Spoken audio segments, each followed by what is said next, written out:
صبح صادق 12 ربیع الاول دن پیر صبح صادق۔ عید میلاد النبی کے اس مقدس اور نہایت پر رونق موقع پر میں آپ کا خادم فاخر ادیب آپ تمام حضرات کی خدمت میں سلام عقیدت پیش کرتا ہوں۔ ناظرین، اس روئے زمین زندگی اور کائنات کا نہایت ہی اہم دن ہے آج 12 ربیع الاول۔ یہ ہر اعتبار سے بہت ہی اہمیت کا حامل ہے۔ آج کے دن شافی محشر ساقی کوثر حضور اقدس صلی اللہ علیہ وسلم کی شخصیت مبارکہ اس کائنات میں ولادت پائی۔ آج کا دن تمام عالم میں بہت الگ انداز سے دیکھا جاتا ہے۔ ناظرین، آج میلاد النبی کی یہ بہت ہی پر رونق بزم ہے جس میں ہمارے کچھ عالم دین یہاں تشریف فرما ہے۔ یکے بعد دیگر میں ان کا تعارف پہلے آپ سے کراتا چلوں، کیونکہ آپ ہی حضرات ہیں جو حضور اقدس کی شخصیت مبارکہ اور عادت شریفہ کو اپنے انداز اپنے خوبصورت بیان میں ہم تک پہنچائیں گے۔ تو آئیے میں تعارف کا یہ سلسلہ اس جانب سے شروع کرتا ہوں۔ ڈاکٹر جنید حارث صاحب، آپ ان کو اپنے ٹیلی ویژن اسکرین پر دیکھ رہے ہیں۔ یہ اسلامک اسکالر ہیں اور ایک میگزین ماہنامہ پیام توحید کے نام سے جو شائع ہوتی ہے اس کے ایڈیٹر ہیں۔ حافظ جلال الدین قادری صاحب بہت خوش الہان لہجے میں نعت پاک اور حمد باری تعالیٰ پڑھتے ہیں۔ آپ ان سے محظوظ ہوں گے۔ ان کا خوبصورت لہجہ آپ کے دلوں کے نگار خانوں میں یقیناً سانس لے گا۔ ناظرین، آج کی بہت ہی اہم شخصیت ہیں سید محمد قادری صاحب، جو مختلف ممالک کا سفر کر چکے ہیں اور یہ ڈائریکٹر ہیرا انسٹیٹیوشن ہمارے درمیان اسلامک اسکالر کے حیثیت سے تشریف فرما ہے۔ آپ دیکھیں گے، محظوظ ہوں گے، یہ بھی حضور اقدس کی شخصیت مبارکہ پر اپنے انداز سے بہت خوبصورت روشنی ڈالیں گے۔ میرے برابر میں مولانا محی الدین قادری صاحب تشریف فرما ہے، یہ بھی اس تقریری حصے کا ایک رکن ہے۔ آپ ان کے لہجے سے یقیناً بہت ہی محظوظ ہوں گے۔ تو میں آپ سے عرض کر دوں کہ آج کی یہ مجلس حمد باری تعالیٰ سے شروع ہوتی ہے، اور حمد باری تعالیٰ کے لیے میں بہت ادب اور احترام سے حافظ جلال الدین قادری صاحب سے مؤدبانہ التماس کرتا ہوں کہ وہ حمد باری تعالیٰ سے آج کی اس بابرکت بزم کا آغاز کریں۔ اللہ اللہ اللہ کہتی ہے کہتی ہے کہتی ہے کہتی ہے کہتی ہے یہ پھولوں کی اردا اللہ اللہ سبحان اللہ اللہ اللہ کہتی ہے یہ پھولوں کی ردا اللہ اللہ کہتی ہے یہ پھولوں کی ردا اللہ اللہ اشجار کے پتوں پہ لکھا اللہ اللہ اللہ اللہ اللہ اللہ اللہ اللہ اللہ اللہ خوشبو کرن اجالے گھنک اور کہے کشاں خوشبو کرن اجالے گھنک اور کہے کشاں خوشبو کرن اجالے گھنک اور کہے کشاں خوشبو کرن اجالے گھنک اور کہے کشاں ذاکر ہے تیرے ارض و سما اللہ اللہ اللہ اللہ اللہ اللہ اللہ اللہ اللہ اللہ وہ سورہ یاسین ہو کے سورہ رحمان وہ سورہ یاسین ہو کے سورہ رحمان وہ سورہ یاسین ہو کہ سورہ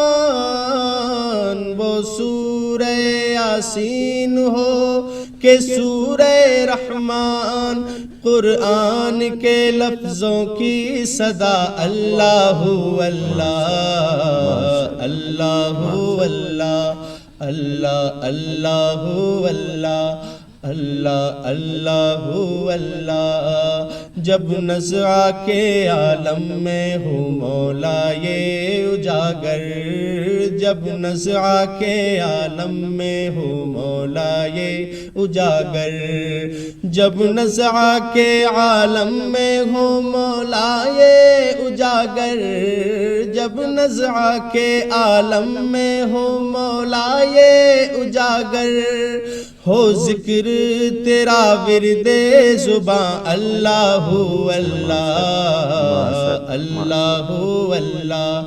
اللہ اللہ اللہ اللہ اللہ اللہم صلی وسلم وبارک علیہ۔ سبحان اللہ۔ حافظ جلال الدین قادری صاحب بہت ہی خوش الحان لہجے میں حمد باری تعالیٰ سے نواز رہے تھے، اور آج کا یہ خوبصورت سفر ان کے مبارک لہجے سے اپنے وجود میں آیا۔ ناظرین و حاضرین، یہاں سے ہم تقاریر کا سلسلہ شروع کرتے ہیں۔ وہ معلوماتی جواز لیے ہوئے عالم دین اپنے دامن میں گوہر لے کر ہم تک پہنچے ہیں، جو ہمارے ذہن کے اندھیروں کو یقینی طور پر دور کریں گے۔ تو آئیے مولانا معین الدین قادری صاحب، جو بہت ہی خوبصورت لب و لہجے کے مالک ہیں، اپنے پرکشش لہجے میں حضور اقدس کی شخصیت مبارکہ پر روشنی ڈالیں گے۔ میں بہت ادب سے ملتمس ہوں مولانا معین الدین قادری صاحب سے کہ وہ اپنے ارشادات سے ہمیں نوازیں۔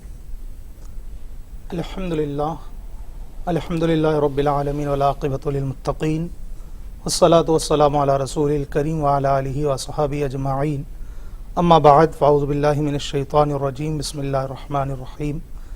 لقد من اللہ علی المؤمنین اذ بعث فیہم رسولا، صدق اللہ المولانا العظیم۔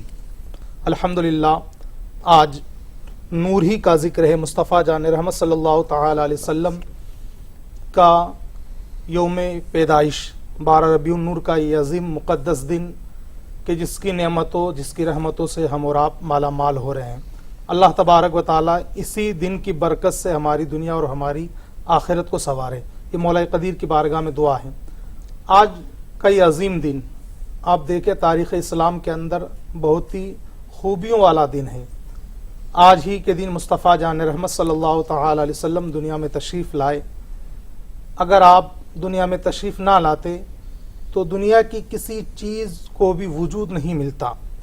حضرت موسیٰ علیہ السلام نے جب بارگاہ خدا میں عرضی کی، مولا تو نے مجھے عظیم مقام سے نوازا ہے، اللہ تبارک و تعالیٰ فرماتا ہے فخذ ما آتیتک وکن من الشاکرین، اے موسیٰ جو تمہیں دیا گیا اس پر شکر کرو، اور فرماتا ومت علی توحید وحب محمد صلی اللہ تعالی علیہ وسلم، اور مصطفیٰ جان رحمت صلی اللہ تعالی علیہ وسلم کی محبت پر قائم رہو۔ تو حضرت موسیٰ علیہ السلام نے عرض کی، مولا کیا تیری توحید کے ساتھ محمد کی محبت ضروری ہے؟ تو اللہ تبارک و تعالیٰ فرماتا ہے لولا محمد و امتہ لما خلقت الجنۃ ولا النار ولا الشمس ولا القمر ولا اللیل ولا النہار ولا ملک مقربا ولا نبی مرسلا ولا ایاک۔ اے موسیٰ، اگر محمد کو پیدا کرنا مقصود نہ ہوتا تو میں جنت کو پیدا نہ کرتا۔ اے موسیٰ، اگر محمد کو پیدا کرنا مقصود نہ ہوتا تو میں چاند کو پیدا نہ کرتا، سورج کو پیدا نہ کرتا، ملائکہ کو پیدا نہ کرتا، اے موسیٰ انسانوں کو پیدا نہ کرتا، ولا ایاک، اے موسیٰ میں تجھے بھی پیدا نہ کرتا۔ تو پتہ چلا کہ آج کا یہ عظیم دن کہ مصطفیٰ جان رحمت صلی اللہ تعالی علیہ وسلم کے صدقے طفیل ہی ساری کائنات کو وجود ملا ہے، اور مصطفیٰ جان رحمت صلی اللہ تعالی علیہ وسلم کی رحمت کاملہ کا حصہ ہر طبقے کو ملا ہے۔ آج میں خاص طور پر روشنی جو ہے خواتین کے تعلق سے ڈالنا چاہوں گا کہ مصطفیٰ کی آمد سے پہلے دنیا میں جو عورتوں کی عزت تھی، عورتوں کا مقام تھا، اگر تاریخ پڑھنے والے اچھی طرح جانتے ہیں کہ کس طرح عورت کو دیکھا جاتا تھا۔ وہی انسان کہ جس کے گھر میں اگر لڑکا پیدا ہوتا تو بڑی خوشی مناتا، اور لڑکی پیدا ہوتی تو اس طرح کا ماحول ہوتا کہ جیسے وہاں موت ہو گئی ہو۔ اور تاریخ کے اندر تو یہ ملتا ہے کہ اگر کوئی صبح اپنے گھر سے نکلتا اور راستے میں اگر کسی بیوہ کو دیکھ لیا کرتا تھا تو راستہ بدل لیا کرتا تھا، اپنے کام کاج کی طرف جاتا نہیں تھا، اور کہتا تھا کہ آج تو ایک منحوس کا چہرہ دیکھ لیا ہے، اب میرا کام بنے گا نہیں۔ اور انسان اپنے ہاتھوں سے اپنے گھر میں پیدا ہونے والی بچیوں کو دفن کر دیا کرتا تھا، گلا گھونٹ کر انسان مار دیا کرتا تھا۔ وما ارسلناک الا رحمت للعالمین، اے محبوب ہم نے آپ کو سارے جہان کے لیے رحمت بنا کر بھیجا ہے۔ اور مصطفیٰ جان رحمت صلی اللہ تعالی علیہ وسلم ایسی رحمت بن کر دنیا میں تشریف لائے کہ اللہ کے رسول صلی اللہ تعالی علیہ وسلم نے اسی عورت کے مقام کو اتنا بلند کر دیا، اتنا بلند کر دیا، اللہ اکبر کبیرہ، کہ خود مصطفیٰ جان رحمت فرماتے ہیں کہ کل تک لوگ بیواؤں کو منحوس سمجھتے تھے، مگر یہ محمد بن عبداللہ سب سے پہلے اپنا نکاح ایک بیوہ سے کرتا ہے۔ اللہ اکبر، ذرا دیکھیے آپ، لوگ بیوہ کا چہرہ دیکھنا پسند نہیں کرتے تھے، مگر مصطفیٰ نے ایک بیوہ کو سینے سے لگایا اور بتا دیا کہ بیوہ منحوس نہیں ہوتی ہے، بلکہ بیوہ تو مصطفیٰ کے دل کا سکون ہوتی ہے۔ وہ مصطفیٰ جان رحمت صلی اللہ تعالی علیہ وسلم کہ جب حضرت عائشہ صدیقہ نے عرض کیا رسول اللہ، دور جہالت کے اندر تو لوگ اس طرح کا ظلم کیا کرتے تھے، مگر آپ بتائیں یا رسول اللہ عورت کا آپ کے یہاں کیا مقام ہے؟ تو اللہ کے رسول نے فرمایا کہ جس گھر میں لڑکی پیدا ہوتی ہے وہاں اللہ کی رحمتوں کا نزول ہوتا ہے۔ جب تک وہ لڑکی اپنے میکے میں رہتی ہے، یعنی باپ کے یہاں رہتی ہے، تو وہاں اللہ کی رحمتوں کا نزول ہوتا رہتا ہے، اور جب وہی لڑکی اپنے سسرال چلی جاتی ہے تو وہاں پر اللہ کی رحمتوں کا نزول ہوتا ہے۔ حضرت عائشہ عرض کرتی یا رسول اللہ عورت کے بارے میں کچھ اور فرمائیں۔ اللہ کے رسول فرماتے ہیں اے عائشہ سنو، اگر کسی گھر میں 4 بچیاں ہوں، 4 لڑکیاں ہوں، اور اگر وہ انسان ان چاروں بچیوں کی صحیح پرورش کرے اور صحیح جگہ ان کا نکاح کرے، اللہ کے رسول فرماتے وہ انسان جنتی ہے۔ حضرت عائشہ عرض کرتی یا رسول اللہ جس گھر میں 3 بچیاں ہو، اللہ کے رسول فرماتے اے عائشہ وہ تینوں کی صحیح پرورش کرے، تینوں کا صحیح جگہ نکاح کر دے تو وہ انسان بھی جنتی ہے۔ حضرت عائشہ اور عرض کرتی یا رسول اللہ جس گھر میں 2 بچیاں ہو، اللہ کے رسول نے فرمایا عائشہ وہ بھی جنتی ہے۔ پھر حضرت عائشہ عرض کرتی یا رسول اللہ جس گھر میں 1 بچی ہو، اللہ کے رسول نے فرمایا وہ اس کی صحیح پرورش کرے اور صحیح جگہ اس کا نکاح کر دے تو وہ بھی جنتی ہے۔ اب حضرت عائشہ کی کوئی اولاد نہیں تھی تو اللہ کے رسول کسی کا دل نہیں توڑتے، بلکہ آپ تو رحمت للعالمین بن کر آئے ہیں، دلوں کو جوڑنے کے لیے آئے ہیں۔ پھر اللہ کے رسول فرماتے ہیں عائشہ سنو، اگر کسی کے گھر میں لڑکی نہ ہو اور اگر وہ اپنے پڑوس کی بچیوں سے محبت کرے وہ انسان بھی جنتی ہے۔ کتنا بلند کر دیا اللہ کے رسول صلی اللہ تعالی علیہ وسلم نے اس عورت کے مقام کو۔ آپ دیکھیں اللہ کے رسول کی آمد جہاں پر ہر قوم کو مصطفیٰ کی آمد سے حصہ ملا ہے۔ ابو لہب اتنا بڑا بدبخت کہ جس کی مذمت میں اللہ تبارک و تعالی نے سورہ لہب نازل فرمائی ہے، مگر جس رات مصطفیٰ جان رحمت صلی اللہ تعالی علیہ وسلم کی ولادت باسعادت ہوئی تو سویبہ نامی عورت جو کہ ابو لہب کی غلام تھی، کنیز تھی، اور جب اس نے مصطفیٰ کی آمد کے تعلق سے سنا تو دوڑتی ہوئی ابو لہب کے گھر گئی، اور گھر جانے کے بعد کہا اے ابو لہب مبارک ہو تیرے بھائی عبداللہ کے یہاں پر لڑکا پیدا ہوا ہے۔ تو ابو لہب جو کافر تھا اس نے سننے کے بعد خوش ہوا اور اس طرح انگلیوں سے اشارہ کیا کہ اے سویبہ جا تو آزاد ہے، اے سویبہ جا تو آزاد ہے، اے سویبہ جا تو آزاد ہے، اس طرح اشارہ کیا۔ اب وہ آزاد ہوئی، مگر آپ دیکھیں ابو لہب مرنے کے بعد ابو لہب اپنے گھر والوں کے خواب میں آیا، یہ بخاری شریف کی حدیث ہے، آپ دیکھیں تو ابو لہب سے پوچھا گیا اے ابو لہب تیرا کیا حال ہے؟ تو کہنے لگا کہ تم سے جدا ہونے کے بعد مجھے کوئی خوشی نہیں ملی، مگر سنو ہاں جب پیر کا دن آتا ہے تو پیر کے دن مجھے ان دونوں انگلیوں سے پانی دیا جاتا ہے۔ پوچھا گیا اس کی کیا وجہ ہے؟ تو ابو لہب کا بیان ہے کہ میں نے اپنے گھر میں کام کرنے والی کنیز سویبہ کو آزاد کیا تھا، دونوں انگلیوں سے اشارہ کیا تھا تو اللہ تبارک و تعالی دونوں انگلیوں سے مجھے پانی عطا فرماتا ہے اور میرے عذاب کو ہلکا فرماتا ہے۔ ذرا آپ دیکھیں ایک غیر مسلم اگر مصطفیٰ کی آمد پر خوشی منائے تو اللہ تبارک و تعالی اسے کیسے انعامات عطا فرماتا ہے۔ الحمدللہ ہم مصطفیٰ کے غلام، مصطفیٰ کے امتی ہیں۔ آج اگر ہم خوشی کا اظہار کرتے ہیں، مصطفیٰ پر درود و سلام پڑھتے ہیں، مصطفیٰ کا ذکر جمیل کرتے ہیں، مصطفیٰ کی آمد پر اپنے گھروں کو سجاتے ہیں، اپنے محلوں کو سجاتے ہیں، اپنے گھروں پر لائٹنگ کا انتظام کرتے ہیں، تو یہ خوشی کا اظہار کرنا ہے، اور ہمیں یقین ہے کہ اللہ تبارک و تعالیٰ کو یہ ہماری ادا پسند آئے گی، اور اللہ تبارک و تعالیٰ اسی ادا کے بدلے ہمیں اللہ جنت عطا فرمائے گا۔ آج کا یہ عظیم دن کہ جسے ہم اور آپ 12 ربیع النور کے نام سے جانتے ہیں، بہت ہی مقدس دن ہے۔ میں آج پورے عالم اسلام کو مبارکباد دینا چاہتا ہوں، اور خاص طور پر ہمارے ہندوستان کے تمام واسیوں کو مبارکباد دینا چاہتا ہوں کہ یہ عظیم دن اللہ تبارک و تعالی نے ہمیں عطا فرمایا ہے، تو اس کے اندر کوئی تخصیص نہ کرے کہ یہ مسلمانوں کا تہوار ہے، بلکہ ہندو، مسلم، سکھ، عیسائی سب مل کر اس عظیم تہوار کو بنائے تاکہ اللہ تبارک و تعالی کی رحمت کاملہ سے انہیں بھی حصہ ملے۔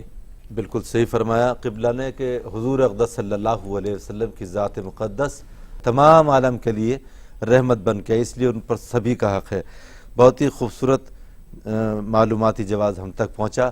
ناظرین، اس وقت آپ تمام عالم دین سے ان کے خیالات سن رہے ہیں۔ آج کے اس مقدس موقع پر 12 ربیع الاول کا یہ مقدس ماحول آپ کے اور ہمارے ذہنوں کو معطر کر رہا ہے۔ آئیے میں ایک اور شخصیت کے در احساس پر دستک دینا چاہتا ہوں جو اسلامک اسکالر ہیں اور جامعہ ملیہ دہلی میں اسلامک اسٹڈی کے مدرس ہیں۔ بہت خوبصورت ان کے بیانات ہوتے ہیں، تمام عالم میں ان کو بڑی توقیر حاصل ہے۔ ڈاکٹر جنید حارث صاحب سے گزارش گزار ہوں کہ اس موقع پر اس بزم کا خوبصورت حصہ بنے۔ نحمدہ و نصلی علی رسولہ الکریم، اما بعد۔ حاضرین، ابھی آپ نے خصوصی طور پر عورتوں کے حوالے سے اللہ کے رسول صلی اللہ علیہ وآلہ وسلم نے جو انہیں جو عزت بخشی اور اس حوالے سے دنیا کے اندر جو توقیر حاصل ہوئی اس پر آپ نے بھی گفتگو سنا۔ میں ذرا تاریخی طور پر اس گفتگو کو آگے بڑھانا چاہتا ہوں۔ 571 عیسوی میں اللہ کے رسول صلی اللہ علیہ وسلم پیدا ہوئے۔ کہاں پر پیدا ہوئے؟ جغرافیائی اعتبار سے اگر آپ دیکھیں تو یہ دنیا کا بیچو بیچ ہے۔ مکہ میں پیدا ہوئے تھے۔ مکہ کہاں پر ہے؟ ایشیا کے اعتبار سے دیکھیں تو یہ ویسٹ ایشیا میں ہے۔ بحر احمر ہے، بحر احمر کے بعد وہیں سے لگ کر کے بحر احمر ہے، اور بحر احمر کے ایک طرف افریقہ ہے، اور پھر نقشے میں اوپر کی طرف دیکھیں گے تو یورپ کا ہے۔ اگر پورا دیکھیں گے تو دنیا جو معلوم دنیا تھی اس وقت تک، امریکہ کو تو وجود نہیں تھا، لیکن جو معلوم دنیا تھی اس کے اندر بیچو بیچ اللہ کے رسول پیدا ہوئے۔ لیکن ایک تاریخی حقیقت یہ ہے کہ یہ وہ مقام ہے کہ آپ نے سنا ہوگا ہندوستان کی تہذیب مشہور تھی، موہن جودڑو ہڑپن سویلائزیشن، چائنا کی تہذیب مشہور تھی، دریائے نیل کے کنارے کی تہذیب مشہور تھی، دجلہ و فرات کے درمیان کی تہذیب مشہور تھی، میسوپوٹامیہ کی تہذیب مشہور تھی، لیکن عرب کی تہذیب کو کوئی دنیا میں نہیں جانتا تھا۔ تہذیب کی ہوا چھو کر بھی نہیں گزری تھی۔ دنیا کا بیچو بیچ وہاں اللہ کے رسول پیدا ہوئے۔ ایک بڑی اہم بات جسے عام لوگ بھی جانتے ہیں اور بڑی تاریخی حقیقت ہے کہ وہ جگہ تھی کہ سالہ سال تک لوگوں کی ایسی دشمنیاں ہوا کرتی تھیں، نسل در نسل تک ایسی دشمنیاں ہوا کرتی تھیں کہ لوگوں کو پتہ بھی نہیں چلتا تھا کہ ہم کس بات پہ لڑ رہے ہیں، بس لڑ رہے ہیں، ایسا لگتا تھا کہ لڑنا ہی ان کا پیشہ ہو۔ لڑکیوں کو زندہ درگور کرنا عام تھا۔ لڑکی پیدا اگر ہو جائے تو اپنے لیے ایک بغیرتی کا سبب سمجھا جاتا تھا، اپنے لیے معیوب سمجھا جاتا تھا۔ اس ماحول میں پیدا ہوئے تھے۔ انسان انسان کا دشمن اور انسان انسان سے نفرت کر رہا ہے۔ اللہ کے رسول وہاں پیدا ہوئے۔ 7ویں صدی کی ابتدا ہے۔ اللہ کے رسول صلی اللہ علیہ وآلہ وسلم نے اعلان نبوت کیا۔ اب 7ویں صدی کی ابتدا تک جو پورا کا پورا جو زندگی کا ان کا مرحلہ ہے، میں خصوصی طور پر ان کے 2 خطاب کو آپ کے سامنے عرض کرنا چاہتا ہوں۔ اور 2 خطاب کیا تھے؟ ایک خطاب ان کے لیے یہ تھا کہ الصادق، کہ وہ شخصیت ہے جو کبھی جھوٹ نہیں بولا کرتی، اور دوسرا کیا ہے؟ دوسرا خطاب کیا دیا؟ الامین، امانت دار۔ یہ کس نے دیا؟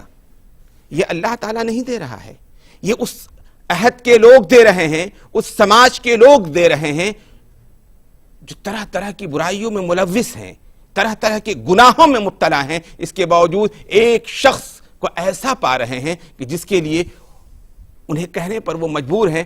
کہتے ہیں کہ صحیح بات وہی ہوتی ہے جس کی گواہی دشمن دے، شجر و حجر دے۔ ان کے لیے کیا لقب اختیار کیا گیا؟ الصادق والامین، کہ سچا ہے اور امانت دار ہے۔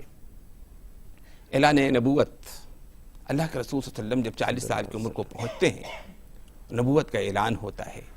میں اسی واقعے سے جوڑ کر کے آپ کے سامنے ایک چیز میں رکھنا چاہتا ہوں۔ اللہ کے رسول نے جب ان کے سامنے حق کی بات رکھی، جب توحید کی بات رکھی اور کہا کہ سب کا پروردگار ایک ہے، میں ساری دنیا کے لیے رحمت بنا کر کے بھیجا گیا ہوں اور تمام کے تمام انسان برابر ہیں، لا فضل علی عربی ولا لیجمی علی عربی ولا لاسود علی ابیض، کہ کسی بھی عرب کو نان عرب پر، کسی بھی غیر عرب کو عرب پر، کسی بھی گورے کو کسی کالے پر، کسی بھی کالے کو کسی گورے پر کوئی بڑائی نہیں حاصل ہے، سب کے سب آدم ہیں کی اولاد ہیں اور سب کے سب برابر ہیں۔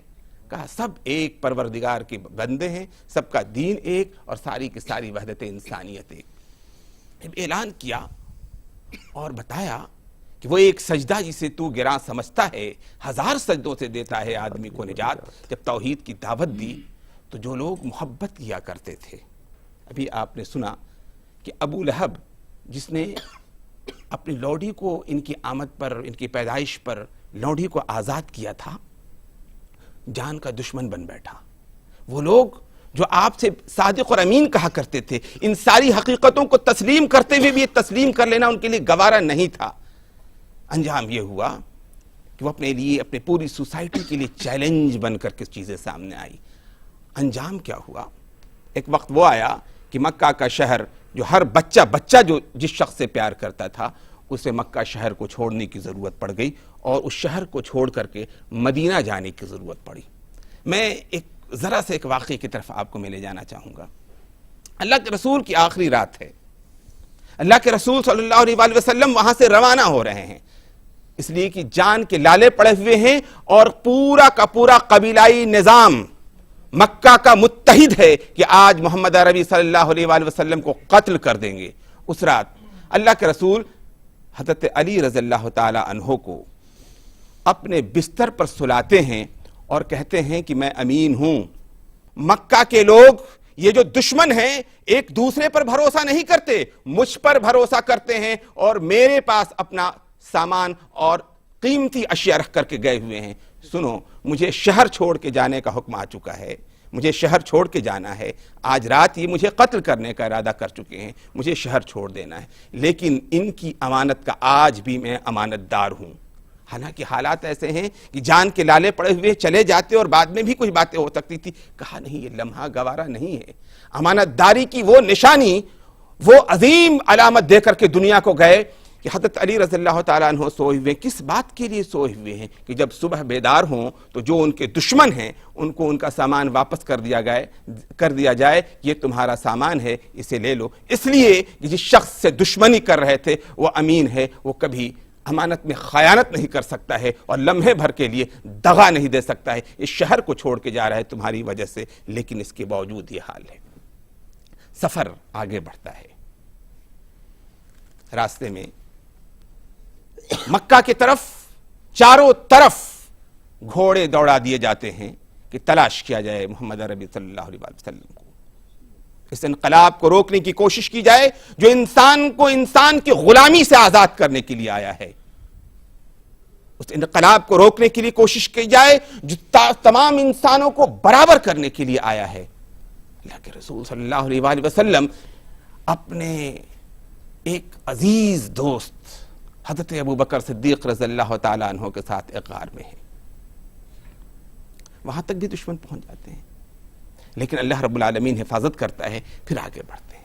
سفر میں ایک عجیب سا واقعہ ہوتا ہے اور جب پہنچ جاتا ہے تو آپ ذرا سا دیکھیے ان کی زبان پر یقین کتنا ہے دشمن کو۔ پہنچ جاتا ہے اس لیے کہ بڑے سے بڑے انعام کا وہ اعلان کر چکے ہیں مکہ کے لوگ۔ جب پہنچ جاتا ہے تو اللہ کے رسول صلی اللہ علیہ وسلم اس سے کہتے ہیں کہ سنو، اگر آج تم نے جا کر اہل مکہ کو میرے راستے کی خبر نہیں دو گے تو میں تمہیں کس چیز کی، قیصر و کسریٰ کی تاج، قیصر و کسریٰ کی قیمتی دولت کا میں واسطہ دیتا ہوں، میں تمہیں عطا کروں گا۔ میں آپ اندازہ کیجئے، بے سر و سامانی میں جس کی جان کے لالے پڑے ہوئے ہیں، وہ ایک شخص سے کہہ رہا ہے کہ میں اس وقت کی سب سے بڑی حکومت، ایران کی حکومت اور روم کی حکومت کے نام سے وہ کہتا ہے کہ میں اس کی دولت تمہیں عطا کروں گا۔ کوئی یقین کرے گا؟ کہ اپنی جان کے تو لالے پڑے ہوئے ہیں، اپنی جان تو بچانا مشکل ہے، اور یہ مجھ سے وعدہ کیا ہو رہے ہیں کہ ہم آپ کو وہ دولت عطا کریں گے۔ آپ یقین جانیے، کہا یہ آپ کہہ رہے ہیں؟ ہاں میں کہہ رہا ہوں۔ وہ شخص واپس چلا جاتا ہے۔ کیوں واپس چلا جاتا ہے؟ کہ یہ شخص کبھی جھوٹ نہیں بولتا، اگر آج اس شخص نے یہ کہا ہے تو وہ ضرور ہمیں وہ چیز ملنے والی ہے۔ یہ ایک دشمن کی گواہی تھی اس شخصیت کے بارے میں جو پوری دنیا کے لیے رحمت ہے۔ اللہ کے رسول مکہ پہنچ جاتے ہیں، اور واقعی زمانے نے وہ دیکھا کہ ان کے زمانے میں نہیں، حضرت عمر رضی اللہ تعالیٰ عنہ کے زمانے میں جب روم اور ایران کی حکومتیں مسلمانوں کے ہاتھ میں آئیں تو وہ شخص آیا اور آنے کے بعد یاد دلایا اور اس کو وہ چیز عطا کی گئی۔ یہ ایک مسلمانوں کی زبان، مسلمانوں کا وعدہ، اور اللہ کے رسول کے صلی اللہ علیہ وسلم کے نام کے جو الصادق والامین جو دشمن کہا کرتا تھا، یہ اس کی نظیر تھی، اور اللہ کے رسول نے جو اللہ رب العالمین نے جو نے وما ارسلناک الا رحمۃ للعالمین جو کہا یہ پوری دنیا کے لیے رحمت ہو، اس کو کس طرح نبھایا، تاریخ اس بات کو جانتی ہے۔ میں تاریخی طور پر آپ کو ایک طرف لے چلنا چاہتا ہوں۔ میں نے کہا بحر احمر، افریقہ، اس کے بعد یورپ، آپ یہ دیکھیں گے اللہ کے رسول نے اب اپنے ساتھ جڑنے والوں کی کیسی پرورش کی۔ آپ اندازہ کیجئے کہ جو دشمنی 1 سال تک ایک دوسرے کے دشمن ہوا کرتے تھے، اللہ کے رسول نے کہا کجسد واحد، انہیں ایک جسم کی طرح بنا کے رکھ دیا کہ اگر کسی کی آنکھ، اگر کسی کی کسی انگلی میں تکلیف ہو تو آنکھ اس درد میں برابر کی شریک ہوتی ہے۔ کہا کہ پورا کا پورا جو شخص اسلام قبول کر لیتا ہے ایک جسم واحد کی طرح، ایک مجسم جسم کی طرح ہوتا ہے کہ اگر پیر میں تکلیف ہو تو سر آرام سے نہیں رہ سکتا ہے، آنکھ آرام سے نہیں سکتی، ایسی شخصیت بنا دی اور پوری دنیا سے محبت کرنے والی بنا دی۔ لڑکیوں کو جو زندہ درگور کیا کرتے تھے، اللہ کے رسول صلی اللہ علیہ وسلم نے فرمایا، ابھی میں انہی کی بات کو ذرا سا آگے بڑھاتے ہوئے ایک حدیث میں آپ کے سامنے پیش کروں۔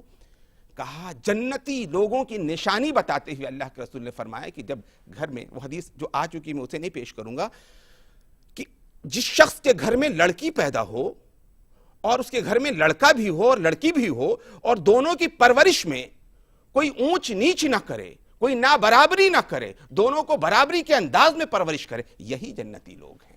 یہی نہیں، آگے بڑھ کر کے کہا لڑکے کے اوپر بیوی اور بچوں کی ذمہ داری کو بھی ڈالا، ماں باپ کی ذمہ داری کو بھی ڈالا، لڑکی کے اوپر کوئی ذمہ داری نہیں ہے، لیکن اس کے باوجود وہ قانونی طور پر، فقہی طور پر، اسلامی قانون کے مطابق جب وہ بڑی ہوتی ہے تو باپ کے بھی جائیداد کی حصے دار ہوتی ہے اور شوہر کے بھی جائیداد کا حصے دار ہوتی ہے۔ اور ایک بڑی عجیب بات میں آپ سے کہنے والا ہوں، اور اگر شوہر کا انتقال ہو جائے، کسی دوسرے شوہر سے شادی ہو جائے، کسی دوسرے مرد سے شادی ہو جائے، تو پہلے ماں باپ کی بھی جائیداد کی حصے دار، پہلے شوہر کی بھی جائیداد کی حصے دار، اور جہاں پر اس کی شادی ہو رہی ہے اس کی بھی جائیداد کی حصے دار۔ لائبلٹی کچھ بھی نہیں ہے، ذمہ داری کچھ بھی نہیں ہے۔ اللہ کے رسول صلی اللہ علیہ وسلم نے فرمایا اس کی بنیاد پر جو اسلامی قانون بنا، اس کا ایک شک ذرا سا دیکھیے گا۔ ایک عورت اگر اس کے بطن سے، اس کے پیٹ سے ایک بچہ بھی اگر پیدا ہوتا ہے، اگر وہ چاہے تو اپنے شوہر سے دودھ پلانے کا کرایہ مانگ سکتی ہے۔ اللہ کے رسول نے جانوروں کے بھی ایسے حقوق متعین کر دیے کہ اگر کوئی سواری کے جانور، اونٹ کے اوپر بھی اگر کوئی مال لادنا چاہے تو اونٹ کی اوقات کے مطابق اللہ کے رسول نے متعین کر دیا تھا کہ اس سے زیادہ نہیں آپ سامان اس پر رکھ سکتے۔ اللہ کے رسول صلی اللہ علیہ وسلم نے فرمایا اتقوا المنائل الثلاثہ، کہ 3 لعنت کی جگہوں سے پرہیز کرو گندگی پھیلانے سے۔ نمبر 1 الموارد، سیراب ہونے کی جگہ، پانی کی جگہ، گھاٹ، جہاں جو پانی کا سروت ہو یا جہاں پر پانی کا کام ہو رہا ہو، وہاں پر گندگی پھیلانے سے پرہیز کرو۔ جو لوگ میڈیکل سائنس سے متعلق رکھتے ہیں اچھی طرح جانتے ہیں کہ پانی کے ذریعہ بیماریاں کیسے پھیلتی ہیں۔ اللہ کے رسول نے کہا اتقوا، وہاں پر گندگی پھیلانے سے پرہیز کرو۔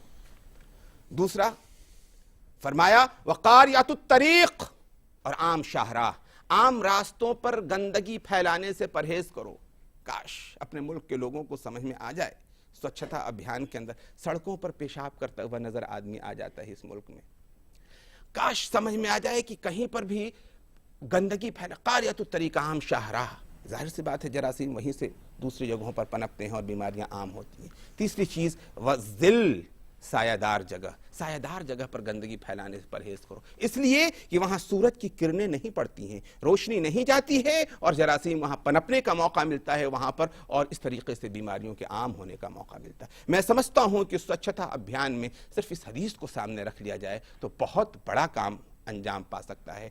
وآخر دعوانا الحمدللہ رب العالمین۔ ناظرین، ڈاکٹر جنید حارث صاحب جنہیں آپ سماعت فرما رہے تھے، کس قدر دیرینہ انداز میں سرور کائنات کی شخصیت مبارکہ کے ذریعے صحیح اور روشنیوں سے بھری ہوئی زندگی کا ہمیں درس دے رہے تھے۔ ہم ان کے نہایت مشکور ہیں، یقیناً آپ حضرات اور ہم تمام ان سے محظوظ ہوئے۔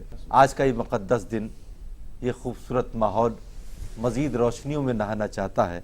میں ایک مرتبہ پھر حافظ جلال الدین صاحب سے گزار ہوں کہ چند اشعار بارگاہ رسالت مآب میں نذرانہ عقیدت کے طور پر پیش کریں۔ حدود طائر سدرا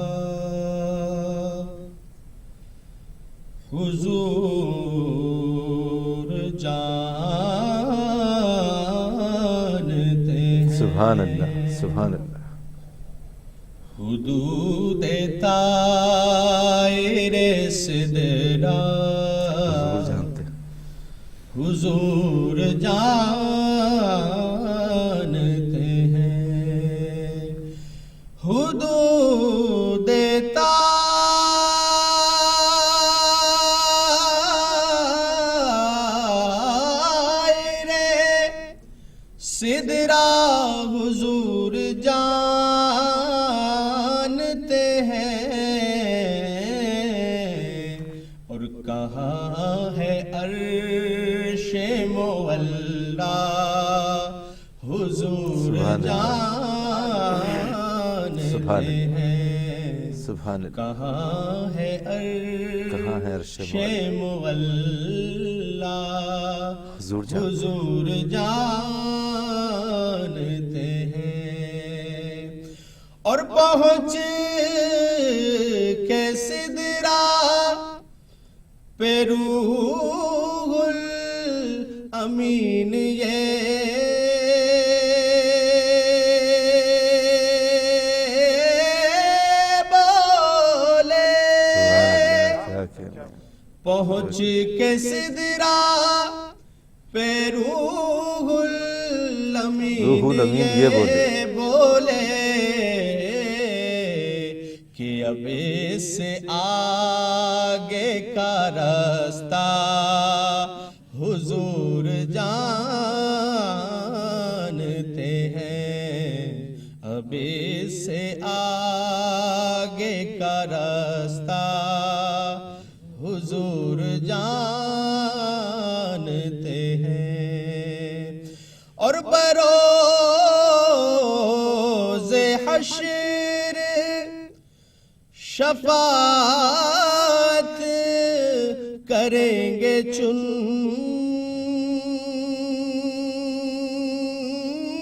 چن کر،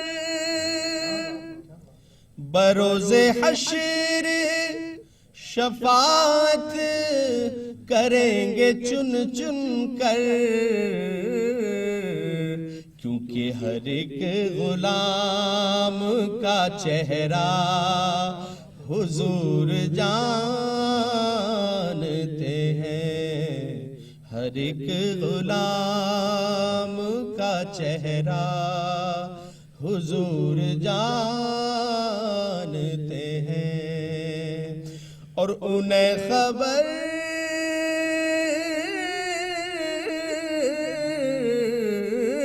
ہے کہیں سے پڑھو درود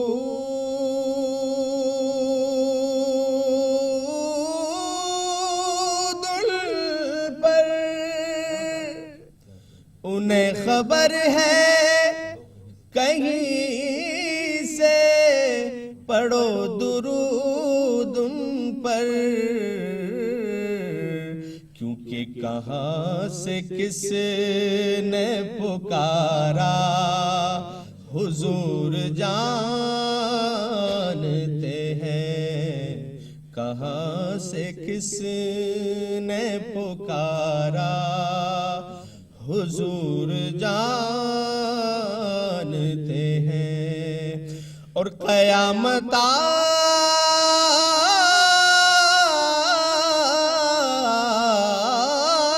گی کب ان کو علم ہے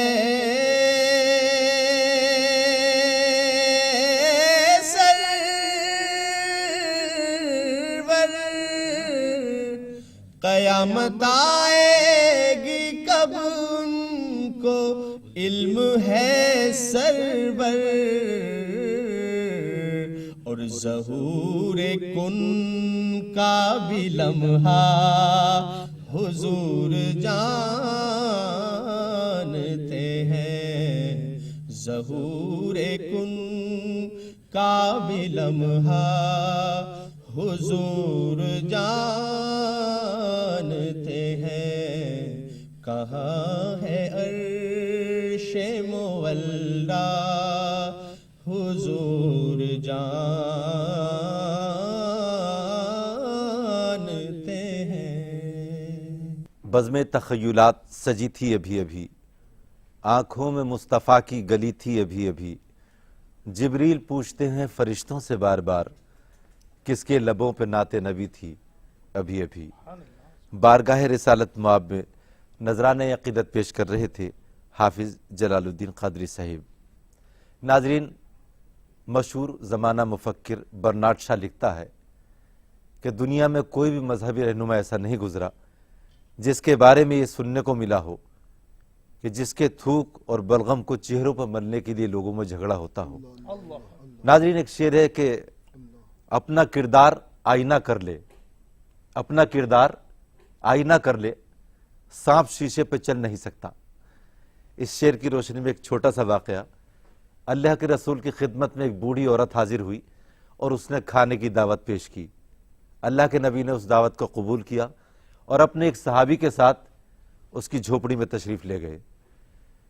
بوڑھی نے آپ کی مرغوب غذا لوکی بنا رکھی تھی، لوکی کی سبزی اور روٹی رکھی گئی۔ اللہ کے نبی نے روٹی کا ٹکڑا لیا، لوکی سے لگایا اور تناول فرمایا۔ ناظرین، غور کرنے کی بات یہ ہے کہ اس کے بعد آپ نے روٹی کا استعمال نہیں کیا، وہ روکھی سبزی تناول فرمائی۔ اس بوڑھی عورت سے بولے بہت ہی اچھی سبزی ہے، اگر اور ہو تو لے کر آئیے۔ بوڑھی عورت گئی اور سبزی لے کر آئی۔ آپ نے پھر بھی روٹی کا استعمال نہیں کیا، اس سبزی کو روکھا ہی نوش فرمایا، تناول فرمایا۔ اس کے بعد آپ نے کہا کہ مجھے اچھا تو نہیں لگ رہا، لیکن یہ سبزی مجھے بہت ہی پسند آئی ہے، اگر کچھ اور ہو تو لے کر آئیے۔ بوڑھی عورت کی آنکھوں میں آنسو آ گئے، وہ گئی سبزی لے کے آئی، لیکن میرے دین پسند دوستو، سبزی پہلے دونوں مقابلے میں اب کے کم تھی، فطری طور پر کم تھی۔ آپ نے تناول فرمائی اور کہا کہ مجھے بہت ہی اچھی سبزی لگ رہی ہے، اگر اور ہو۔ بوڑھی عورت تڑپ کے رہ گئی، بولی یا اللہ کے نبی، آپ کے میرے ماں باپ آپ پر قربان، آپ تشریف رکھیے، میں سبزی اور بناتی ہوں۔ آپ کھڑے ہو گئے اور صحابی کے ساتھ نکلے اور کہا کہ مجھے بہت ہی اچھی آپ کی دعوت لگی۔ راستے میں صحابی نے آپ سے دریافت کیا جو کھانے سے فارغ تھے، دعوت میں شامل نہیں ہوئے تھے۔ صحابی بولے کہ یا اللہ کے نبی، آپ کا فرمان ہے کہ میرے مزاج یا عادت شریفہ سے الگ کوئی بات دیکھا کرو تو دریافت کر لیا کرو۔ آپ نے تبسم کیا کہ ہاں کہو، کہ میں نے یہ دیکھا کہ روٹی کے ایک ٹکڑے کے بعد آپ نے روٹی استعمال نہیں کی اور سبزی تب تک تناول فرمائی جبکہ گھر میں جب تک ایک ٹکڑا سبزی کا رہ گیا، اس کی وجہ کیا؟ تو اللہ کے نبی فرماتے ہیں دوستو کہ وہ لوکی از خود کڑوی تھی، یا بنانے میں کوئی غلطی ہوئی جسے زبان پر رکھنا محال تھا۔ اگر میں سبزی کا ایک ٹکڑا بھی اس گھر میں چھوڑ کر آتا اور میرے بعد وہ بوڑھی عورت اس کو کھاتی، اسے کس قدر تکلیف ہوتی، کس قدر اس کا احساس مجروح ہوتا۔ دوستو، پھر شعر سنانا چاہتا ہوں کہ اپنا کردار آئینہ کر لے، سانپ شیشے پہ چل نہیں سکتا۔ ہم لوگ بہت ہی پیارے اور بہت ہی گراں قدر نبی کے امتی ہیں، اللہ تعالی ہمیں سمجھ سے سرفراز کرے۔ آئیے حاضرین، ایک مرتبہ پھر آپ کی سماعتیں گلزار ہونے کو ہیں، کیونکہ ہمارے درمیان مشہور عالم دین سید محمد قادری صاحب تشریف فرما ہیں، جو ڈائریکٹر ہیرا انسٹیٹیوشن، اور مختلف ممالک کا سفر آپ نے عالم دین کی حیثیت سے کیا۔ اور جو بات اس جانکاری میں مجھے بہت اچھی لگی وہ یہ ہے کہ آپ کو یہ شرف حاصل ہے کہ آپ کعبۃ اللہ کے اندر داخل ہونے کا شرف آپ کو حاصل ہے، جو بہت کم لوگوں کو ہوتا ہے۔ تو آئیے میں ان سے گزار ہوں کہ اپنے گراں قدر کلمات سے نوازیں سید محمد قادری صاحب۔ اس مقدس عید میلاد النبی کے دن، جو عیدوں کی بھی عید کا دن ہے، آقا کریم رؤوف الرحیم کی بارگاہ میں ہدیہ درود و سلام پیش کر لیں۔ اللہم صلی علی سیدنا مولانا محمد وعلی آل سیدنا مولانا محمد مبارک وسلم، صلاۃ و سلام علیک یا رسول اللہ۔ مجھ سے قبل آپ نے بہت کچھ سنا۔ قرآن مقدس میں اللہ رب العزت جل شانہ نے اپنے محبوب کو یاسین کہا، طٰہٰ کہا، مزمل کہا، مدثر کہا، مومن کہا، ولی کہا، معزز کہا، رؤوف کہا، رحیم کہا اور رحمت عالم کہا۔ اللہ رب العالمین اور اس کا محبوب رحمت للعالمین، یہ کتاب قیامت تک کے لیے ہے، اور جب تک کہ رب کی ربوبیت جاری رہے گی مصطفیٰ کی رحمت بھی جاری رہے گی، اس لیے کہ اللہ کے رسول صلی اللہ علیہ وسلم ذرے ذرے کے لیے، جن و انس کے لیے، کائنات کے لیے، پتھر کے لیے، درخت شجر و حجر کے لیے رحمت بن کر کے تشریف لائے۔ اور اللہ کے نبی خود ارشاد فرماتے کہ میری مثال بارش جیسی ہے، میری مثال بارش جیسی ہے۔ اب بارش تو سب پر برستی ہے، وہ یہ نہیں دیکھتی کہ کون اپنا ہے کون پرایا ہے۔ اب وہ ہوشیار ہے جو اپنے دل کے کٹورے کو سیدھے کر لے تو اس میں کچھ قطرے آ جائے اور اس کا بیڑا پار ہو جائے۔ اسی لیے کسی نے کہا کرم سب پر ہے کوئی ہو کہیں ہو، کرم سب پر ہے کوئی ہو کہیں ہو، تم ایسے رحمت للعالمین ہو۔ اللہ کے نبی علیہ الصلوۃ والتسلیم نے ارشاد فرمایا کہ گناہوں میں ایک گناہ یہ بھی ہے کہ کسی کا دل دکھایا جائے۔ حضرت عبداللہ ابن عمر رضی اللہ تعالی عنہ کے ساتھ میرے آقا خانہ کعبہ کا طواف کر رہے تھے، حضرت عبداللہ بھی موجود تھے۔ آقا نے فرمایا اے کعبہ، یقیناً تو اللہ کا عزت والا گھر ہے، لیکن میرے نزدیک، اللہ کے نزدیک ایک مومن کی عزت و حرمت تجھ سے بھی بڑھ کر کے ہے۔ حضور فرماتے جس نے کسی مومن کو ایذا دی اس نے مجھے ایذا دی، جس نے مجھے ایذا دی اس نے اللہ کو ایذا دی، جس نے کسی مومن کے دل کو خوش کر لیا اس نے مجھ محمد کے دل کو خوش کر لیا، اور جس نے مجھ محمد کے دل کو خوش کر لیا اس نے خدا کو خوش کر لیا۔ اسی طریقے سے اللہ کے نبی فرماتے وہ مسلمان نہیں کہ جس کی زبان اور ہاتھ سے اس کا پڑوسی محفوظ نہ ہو، بلکہ ایک مقام پہ اللہ کے نبی ارشاد فرماتے ہیں کہ وہ انسان کہ جس سے لوگوں کو امان نہ ملے تو ایسا شخص مومن ہو ہی نہیں سکتا۔ آقا فرماتے ہیں کہ تم مدد کرو ظالم کی اور مظلوم کی۔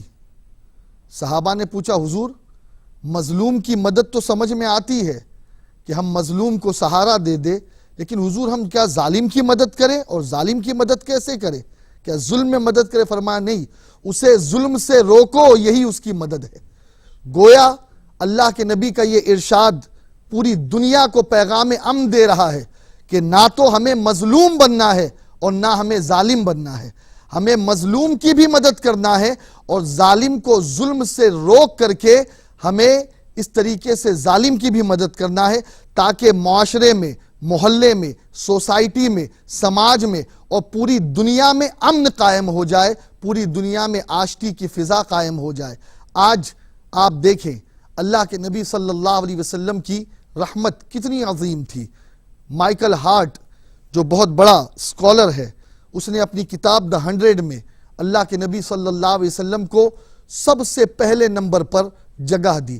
کسی نے پوچھا کہ تیرے ایمان کا تقاضا تو یہ ہے کہ تو مسیحی ہے، تو تو عیسائی ہے، تو سیدنا عیسیٰ علیہ نبینا علیہ الصلوۃ والتسلیم کو پہلے نمبر پر رکھتا، لیکن تو نے دوسرے نمبر پر انہیں رکھا، پہلے نمبر پر محمد عربی کو رکھا۔ تو جانتے اس نے کیا جواب دیا؟ کہا میں نے محمد عربی کی زندگی میں ایک ایسی بات پڑھی کہ جس بات نے مجھے مجبور کر دیا کہ میں انہیں سب سے اوپر مانوں، سب سے عظیم مانوں۔ کہا وہ کون سی بات ہے؟ اس نے کہا کہ ایک مرتبہ اللہ کے نبی صلی اللہ علیہ وسلم کہیں تشریف فرما تھے، ایک صحابی رسول وہاں آئے، کچھ بچے میدان میں کھیل رہے تھے، وہ صحابی اپنے بچے کو آواز دینے لگے، اللہ کے نبی علیہ الصلوۃ والتسلیم نے اس صحابی کو روک دیا۔ کچھ دیر بعد انہوں نے سوچا کہ حضور یہ چاہ رہے ہیں کہ بچہ کچھ دیر اور کھیل لے، دوبارہ انہوں نے آواز دی، اللہ کے نبی نے دوبارہ انہیں روکا، یہاں تک کہ جب تیسری بار انہوں نے آواز دی تو اللہ کے نبی نے اسے اپنے پاس بلایا اور فرمایا میں جانتا ہوں کہ تم اپنے بچوں کو بلانا چاہتے ہو، لیکن میں کیوں روک رہا ہوں؟ اس کی وجہ کیا ہے؟ فرمایا اس کی وجہ یہ ہے کہ آج تم اپنے بچے کو بلاؤ گے، تمہارا بچہ تمہاری آواز سنے گا، تم تک آ جائے گا، لیکن اس مجمع میں کچھ یتیم بچے بھی کھیل رہے ہیں، ان بچوں کے دل پر یہ بات آئے گی کاش آج میرا باپ بھی زندہ ہوتا تو مجھے بھی بلاتا، اور اس سے ان بچوں کی دل شکنی ہوگی، اور محمد دل توڑنے کے لیے نہیں دل جوڑنے کے لیے آیا ہے۔ حضور اکرم صلی اللہ علیہ وسلم کی تعلیمات یہی ہے کہ مظلوموں کی مدد کی جائے، لوگوں کے دل کو جوڑا جائے، لوگوں کی تکلیفوں کو دور کیا جائے۔ صادق و امین کہنے والے کوئی کلمہ پڑھنے والے لوگ نہیں تھے، یہ وہ تھے کہ جنہوں نے حضور کا کلمہ نہیں پڑھا تھا، اور اعلان نبوت کے وقت بھی اللہ کے نبی نے جب کہا تھا کہ میں اگر یہ کہوں کہ اس پہاڑ سے دشمن کا لشکر تم پر حملہ آور ہونے والا ہے، کیا تم میری اس بات کو تسلیم کرو گے؟ تو انہوں نے کیا کہا تھا کہ اے محمد عربی، ہم نے آپ کی 40 سال کی زندگی بے داغ دیکھی ہے۔ اللہ اکبر! ارے ننگوں کے درمیان کپڑا پہن کر رہنے والا، حیا کی پوشاک اوڑھنے والا، جھوٹوں کے بیچ سچائی کا پیغام دینے والا، جوا کھیلنے والوں کے بیچ، زانیوں کے بیچ رہ کر جس نے اپنی عزت کی حفاظت کی۔ اللہ اکبر! کہ جس نے مظلوم عورت کو جب کسی نے کڈنیپ کر لیا تو ایک فوج بنا کر کے، ایک جماعت بنا کر کے جس نے اس جوان لڑکی کو چھڑایا اور کہا آج کے بعد محمد مکے میں کسی بھی مظلوم پر اتیاچار ہونے نہیں دے گا۔ اور آج کے اس مقدس دن میں عالم اسلام کو پیغام یہ دینا چاہوں گا، کسی پر ظلم کرنا یہ اسلام کا قانون نہیں ہے، یہ پیغمبر اسلام کی دعوت نہیں ہے۔ حضور سرکار غریب نواز ہند الولی جو سلطان الہند ہے، غریب نواز ہے، معین الحق ملت والدین ہے، معین الدین اجمیری ہے، جنہوں نے 1 کروڑ لوگوں کو کلمہ پڑھایا، لیکن خدا کی قسم ہندوستان کے رہنے والے کوئی بھی یہ نہیں کہہ سکتا کہ میرے غریب نواز نے تلوار کا سہارا لیا، لاٹھی کا سہارا لیا، یا کسی کو تماچا مارا۔ نہیں، بتا دیا کہ میں اسی محمد عربی کا غلام بن کر کے اس کی تعلیم کو لے کر آیا ہوں، تو آج بھارت کو امن کا گہوارہ بنا رہا ہوں۔ آج اس وقت ضرورت اسی بات کی ہے کہ ہم نبی کی صحیح تعلیم کو حاصل کریں، نبی کے صحیح مشن کو حاصل کریں۔ ارے انسان کو مارنا تو دور کی بات ہے، انسان کو ایذا دینا تو دور کی بات ہے۔ ایک مرتبہ اللہ کے نبی علیہ الصلوۃ والتسلیم اور صحابہ نے کسی جگہ پڑاؤ کیا، خیمہ نصب کیا، وہاں پر کچھ چیٹی نکل آئی تو صحابہ نے آگ لگائی تاکہ اس جگہ سے وہ چیٹیاں چلی جائے۔ اللہ کے نبی کو پتا چلا کہ ان چیٹیوں کو آگ کی ضرر پہنچائی جا رہی ہے۔ آقا نے فرمایا اس آگ کو بجھاؤ، اس لیے کہ کسی انسان کو یہ لائق نہیں ہے کہ وہ کسی مخلوق کو آگ کا عذاب دے۔ ارے جو پیغمبر چیٹی کو نہیں مارنے کی اجازت دے سکتا، وہ انسان کو قتل کرنے کی کب اجازت دے گا؟ وہ پیغمبر جو پورے عالم کے لیے، پوری سرشٹی کے لیے، پوری دنیا کے لیے رحمت بن کر کے آیا ہے، امن اور آشتی کا پیغام بر بن کر کے آیا ہے، اس کی تعلیم کو آج مسلمان اگر بھول چکے ہیں تو اسے اپنا لے۔ اور یقیناً جو لوگ اس قسم کی ایکٹیویٹیز کرتے ہیں، مظلوموں کو اور معصوموں کو، بے گناہوں کو اور بے قصوروں کو جو نشانہ بناتے ہیں، ان لوگوں کا اسلام سے کوئی تعلق نہیں ہو سکتا۔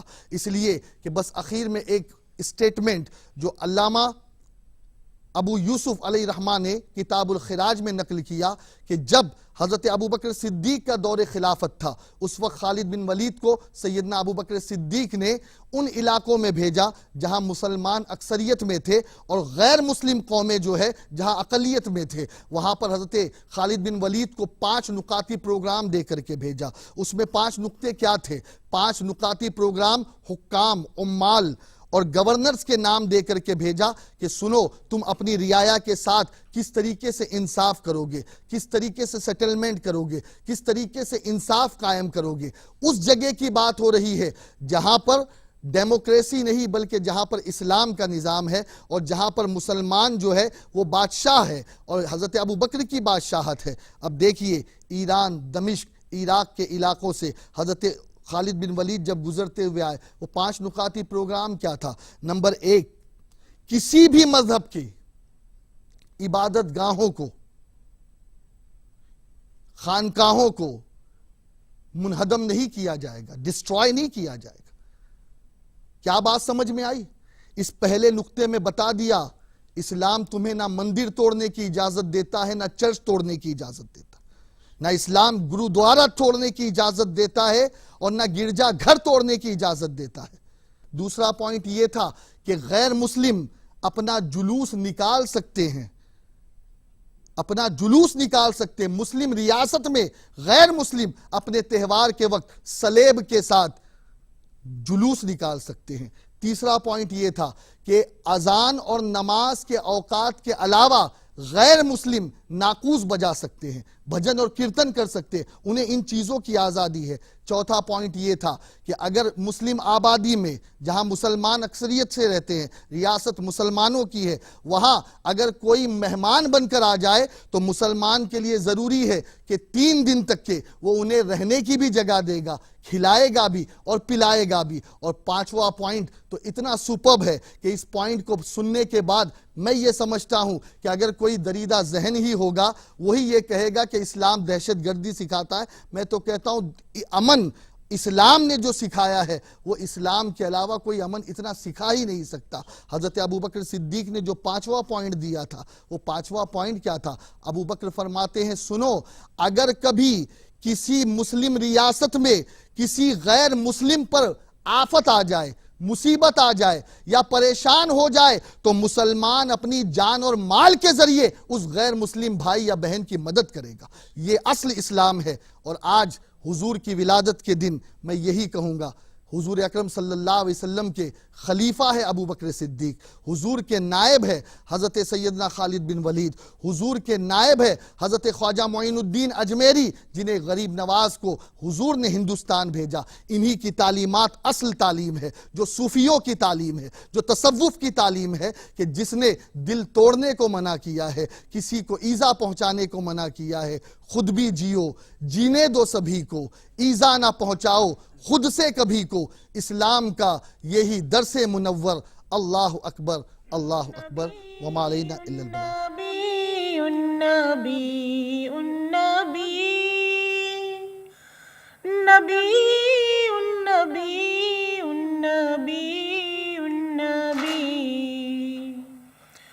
فاصلوں کو تکلف ہے ہم سے اگر،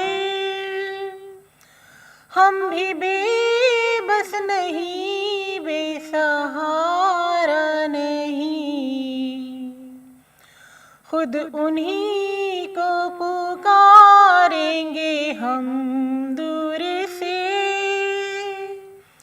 راستے میں اگر پاؤں تھک جائیں گے۔ مصطفیٰ مصطفیٰ مصطفیٰ مصطفیٰ مصطفیٰ مصطفیٰ مصطفیٰ مصطفیٰ، جیسے ہی سبز گنبد نظر آئے گا،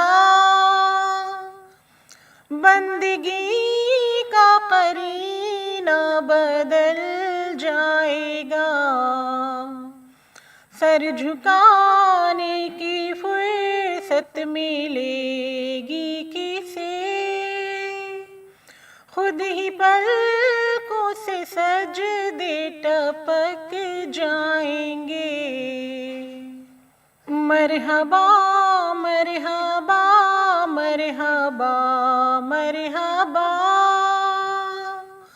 مرحبا مرحبا مرحبا مرحبا، ہم مدینے میں تنہا نکل جائیں گے اور گلیوں میں قصدن بھٹک جائیں گے۔ ہم وہاں جا کے واپس نہیں آئیں گے، ڈھونڈتے ڈھونڈتے لوگ تھک جائیں گے۔ مجتبی مجتبی مجتبی مجتبی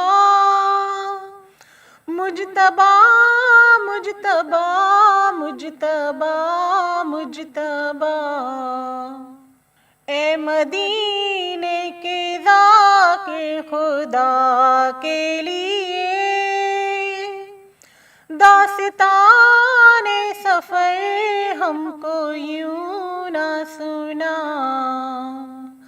دل تڑپ جائے گا بات بڑھ جائے گی، میرے محتاط آنسو چھلک جائیں گے۔ کاملن کاملن کاملن کاملن کاملن کاملن کاملن کاملن، نام آقا جہاں بھی لیا جائے گا، ذکر ان کا جہاں بھی کیا جائے گا، نور ہی نور سینوں میں بھر جائے گا، ساری محفل میں جلوے لپک جائیں گے۔ نبی النبی النبی النبی نبی النبی النبی النبی۔ تو ناظرین، بہت ہی خوبصورت بزم اپنے تکمیل کو پہنچی۔ میں تمام اپنے عالم دوستوں کا، تمام اسٹوڈیو میں آئے ہوئے دین پسند حضرات کا ایک مرتبہ پھر استقبال کرتا ہوں، اور آپ تمام جو اس پروگرام کا حصہ رہے، جنہوں نے سنا، آپ کی رائے جاننے کے لیے، آپ کے محبت نامے اور احساس جاننے کے لیے ہم برابر کوشاں رہتے ہیں۔ ہمیں انتظار رہتا ہے آپ کی محبتوں کا۔ پھر کسی اور ملاقات تک کے لیے اپنے خادم فاخر ادیب کو اجازت دیجیے۔ خدا حافظ۔